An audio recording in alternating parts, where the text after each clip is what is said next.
Good morning, guys. It is Tuesday, January the 24th, and I want to talk to you today about adjustments. So over the last couple of days, we've talked a lot about the third step, turning our will and our life over to the care of a God of our own understanding.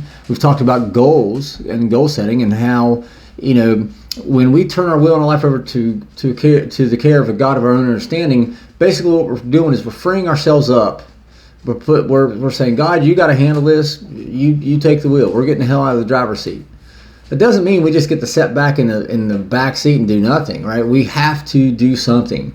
God's not going to do all the work by himself, all right? If we just do what's possible, God will do the impossible. I heard those words from Jimmy J, and they really profound. So when we are letting God drive the car, we have to be doing something. I made a comment the other day about how, if we ask God to move mountains, don't be surprised if he hands us a shovel, right? Well, how do we put in the work? How do we use that shovel that he hands us? I said the other day, for me, I demonstrate my effort. I demonstrate my work by using goals, setting goals. We talked about, outcome goals, performance goals, and process goals. So with all that being said, sometimes adjustments are required. And what I mean by that is life on life's terms. Right? We can't control other people, their decisions. We can't control other people and their behaviors. The only thing we have control over is us and our response to life on life's terms, to other people's decisions, other people's behaviors. That's all we can control is our response. So what is the best way to control our response? How do we go about controlling our response? And for me personally, the best way I do that is by adjusting my goals. So I have a goal to say, go to the gym every morning at 7 a.m. That's a process goal, right? So I'm going to go to the gym every morning at 7 a.m. What happens when the gym that I go to closes and goes out of business? Sounds like I better find another fucking gym, right? What happens if all the gyms close and go out of business? No more gyms. But my goal is to go to the gym every morning at 7 a.m. What happens? Well, that's where I have to adjust my goal.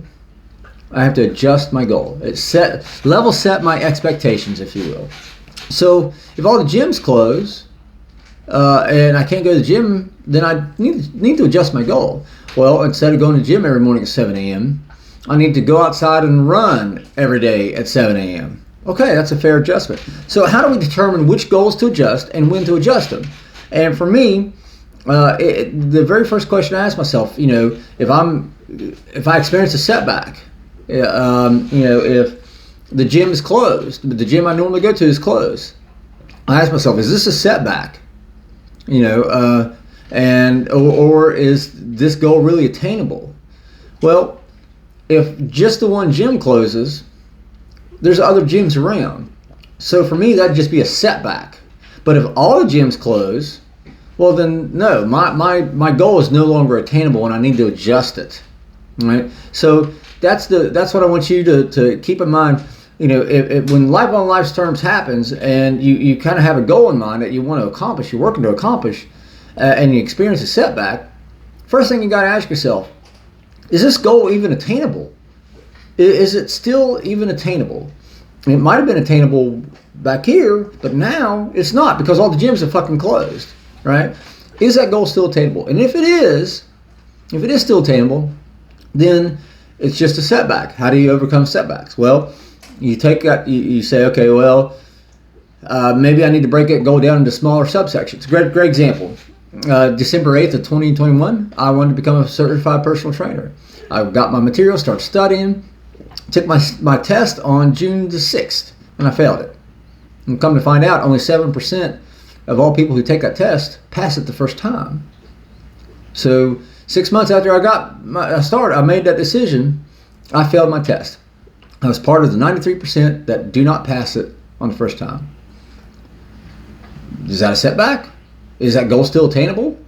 Well, yeah, the goal's still attainable. That just means I got to work harder. And that's exactly what I did. Dove into the books, got even more involved, and come November 24th of last year, I passed my CPT. So I attained my goal. I achieved my goal. I experienced a setback, but I achieved my goal. When I failed that test on June 6th, I didn't go, oh, well, I'm just going to give up. No, I asked myself, is this goal still attainable? Well, yeah, it's still attainable. So, okay, I had to break it down. Let's do this and this and this.